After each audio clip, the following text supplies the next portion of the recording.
So, what is AI? To get great ideas about what problems we can solve with it, we need to briefly revisit what AI is and what it can and cannot do. You may or may not be surprised to hear that AI as we know it now started as a concept back in the 1950s. It began with a question from Alan Turing's groundbreaking paper, Can Machines Think? Alan Turing was a UK visionary, a war hero, and widely considered the father of modern computing and artificial intelligence. He helped crack Nazi codes during World War II and died tragically in 1954 at age 41. He was posthumously honoured and since 2021 appears on the UK £50 note. His theory was simple but profound. If a machine could carry on a conversation indistinguishable from a human, we might reasonably say it could think. That idea became known as the Turing test. From there, the story of AI unfolded in waves. In the 1960s and 70s, we saw the rise of rule-based expert systems. Then came the AI winters, when funding dried up and progress stalled. In the 90s and 2000s, machine learning reignited interest with breakthroughs like IBM's Deep Blue beating chess champion Garry Kasparov. The 2010s brought deep learning and huge leaps in image and language processing. And now, in the 2020s, we've entered the era of generative and agentic AI, systems that not only create but also act. ChatGPT launched in 2022 and was the fastest tech adoption in history. And yes, AI has now passed the Turing test. So what actually is AI? Artificial intelligence is a broad term for any technology that does things we'd normally rely on human intelligence for, like spotting patterns, answering questions, or making decisions. Inside that, we have machine learning. Unlike traditional programs that follow set rules like A equals B plus C, machine learning analyzes large amounts of data to find its own patterns and make decisions, without needing to be explicitly told what to do. Then inside that is deep learning, a more advanced kind of machine learning that uses layered neural networks. This is the part of AI that reminds us of the human brain, or constellations of stars in the night sky, billions of connections lighting up together, the inspiration behind Southern Sky AI. And right at the center is generative AI, the most explosive leap we've seen in recent years. It doesn't just recognize patterns, it creates. It writes, draws, builds, and composes.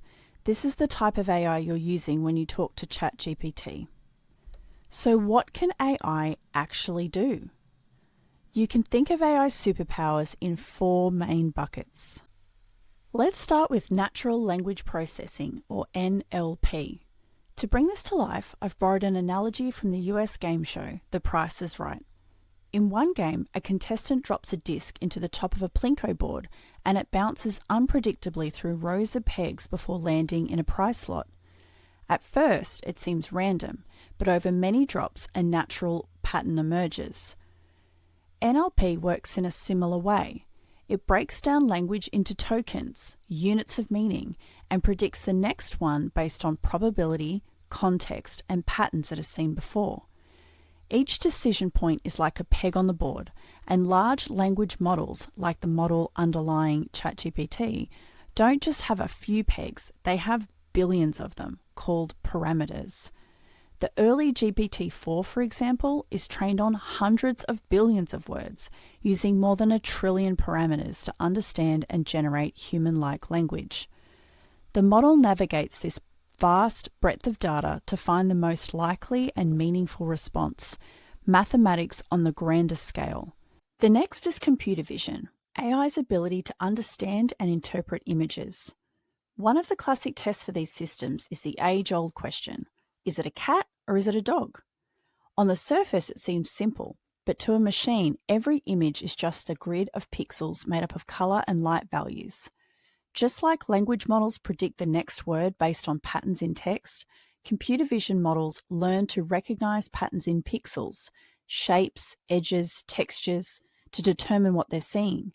They're trained on millions of labeled images, learning what makes a cat or a dog, even when the photos vary in lighting, angle, or background. And over time, the model doesn't just spot animals. It can identify defects on a ship's hull, monitor safety gear, or scan containers for pests. The logic is the same as with language. With enough examples, the AI learns what to expect and where. Just now, it's doing it with vision. The third AI superpower is reinforcement learning and robotics.